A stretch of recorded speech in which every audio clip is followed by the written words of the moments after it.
വളരെ എളുപ്പത്തിലും ടേസ്റ്റി ആയിട്ടും ഒരു ചൂരമീൻ അച്ചാറിടുന്നത് എങ്ങനെയാണെന്ന് നമുക്ക് നോക്കിയാലോ. ഇതിന് നമുക്ക് ആവശ്യമായിട്ടുള്ള നല്ല ഫ്രഷ് ചൂരമീനാണ്. ഞാൻ സാധാരണ മീൻ വാങ്ങിക്കുന്നത് ലുലുന്നാണ്. അവിടെ നമുക്ക് ഫ്രഷ് ആയിട്ടുള്ള മീനുകളെല്ലാം കിട്ടാറുണ്ട്.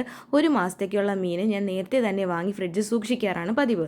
മീൻ അച്ചാറിടുന്ന വീഡിയോയിലോട്ട് ഡയറക്റ്റായിട്ട് പോകാനായിട്ട് നിങ്ങൾ 1 മിനിറ്റ് 27 സെക്കൻഡ് സ്കിപ്പ് ചെയ്ത് കണ്ടാൽ മതി. ഞാൻ ആദ്യം മീനൊക്കെ വാങ്ങിക്കാൻ പോയതൊന്ന് നിങ്ങളുമായിട്ട് ഷെയർ ചെയ്യാമെന്ന് വിചാരിച്ചു. അതുകൊണ്ടാണ് ഈ വീഡിയോ ഒക്കെ ഞാൻ ആഡ് ചെയ്തത് കേട്ടോ ഇതിൻ്റെ കൂടെ.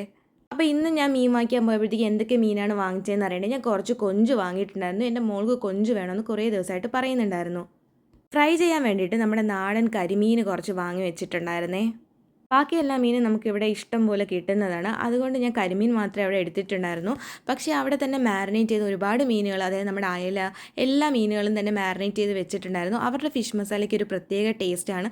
സോ എനിക്ക് ലുലുന്ന് വാങ്ങിക്കുന്ന ഈ മാരിനേറ്റഡ് ആയിട്ടുള്ള ഫിഷ് ഭയങ്കര ഇഷ്ടമാണ്.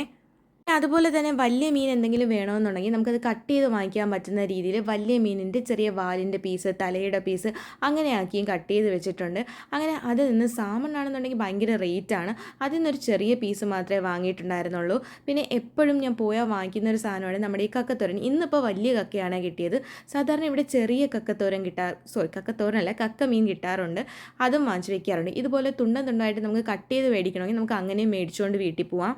അപ്പോൾ ഇന്ന് ഞാൻ ഇതൊക്കെയാണ് എടുത്തിട്ടുള്ളത്. അപ്പോൾ ഈ ഒരു ചൂരമീനാണ് നമുക്കിത് അച്ചാറിടുന്നത് നോക്കാമെന്നുള്ളത്. അതിന് വേണ്ടിയിട്ട് ആദ്യം തന്നെ വെളുത്തുള്ളി, പച്ചമുളക്, കറിവേപ്പില, ഇഞ്ചി ഇത് ഇത്രയും നമ്മൾ നന്നാക്കി ഒരു പാത്രത്തിലാക്കി വെക്കുക. ആ സമയം കൊണ്ട് മീൻ വെട്ടാൻ അറിയാവുന്ന ആരെങ്കിലും ഉണ്ടെങ്കിൽ അവരെ കൊടുത്ത് നമ്മൾ വെട്ടി വാങ്ങിക്കുക. ഇല്ലെങ്കിൽ നമ്മളെ കൊണ്ട് പറ്റുന്ന രീതിയിൽ ഒന്ന് ചെറുതായിട്ട് കട്ട് ചെയ്തെടുത്താലും മതി. ഉപ്പും മഞ്ഞളും കുരുമുളക് പൊടിയും മുളക് പൊടിയും ചേർത്ത് ഒന്ന് മാരിനേറ്റ് ചെയ്ത് കുറച്ച് നേരം ഒന്ന് റെസ്റ്റ് ചെയ്യാൻ വേണ്ടിയിട്ട് ഫ്രിഡ്ജിൽ വെച്ചേക്കണേ. അച്ചാറിന് ആവശ്യമായിട്ടുള്ള മസാല ഇനി തയ്യാറാക്കി എടുക്കാം. നമ്മൾ നേരത്തെ തയ്യാറാക്കി വെച്ചേക്കുന്നതിൽ നിന്നും കുറച്ച് വെളുത്തുള്ളിയും ഇഞ്ചിയും കറിവേപ്പിലയും മാറ്റി ഈ മിക്സിയിൽ ജാറിലോട്ട് ഇടുക. അതിൻ്റെ കൂടെ പൊടികളായിട്ടുള്ള മുളക് പൊടി, മഞ്ഞൾപ്പൊടി, കുരുമുളക് പൊടി, കായപ്പൊടി കുറച്ച് കൂടുതൽ ചേർക്കണം. ആവശ്യത്തിന് കുറച്ച് ഉപ്പും കൂടെ ചേർത്തതിന് ശേഷം പുളിവെള്ളം ചേർത്ത് കൊടുക്കുക.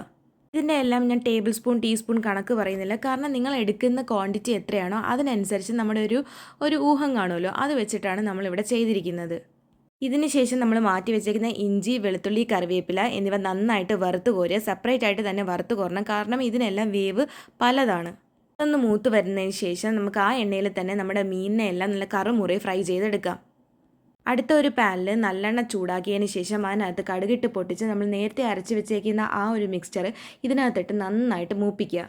നന്നായിട്ട് മൂത്ത് പച്ചമണമെല്ലാം മാറി അതൊന്ന് സെറ്റായി വരുമ്പോൾ നമ്മൾ നേരത്തെ വറുത്ത് വെച്ചേക്കുന്ന മീൻ, വെളുത്തുള്ളി, പച്ചമുളക്, കറിവേപ്പില എന്നിവ ചേർത്ത് നന്നായിട്ട് ഇളക്കി യോജിപ്പിച്ചെടുക്കണം.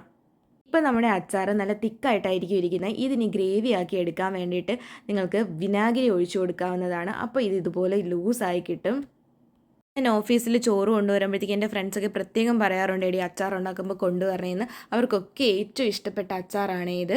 സോ നിങ്ങൾ ഉറപ്പായിട്ടും ട്രൈ ചെയ്ത് നോക്കുക. എന്നിട്ട് ഇഷ്ടപ്പെട്ടെന്നുണ്ടെങ്കിൽ കമൻറ്റ് ചെയ്യാൻ മറക്കരുത് കേട്ടോ.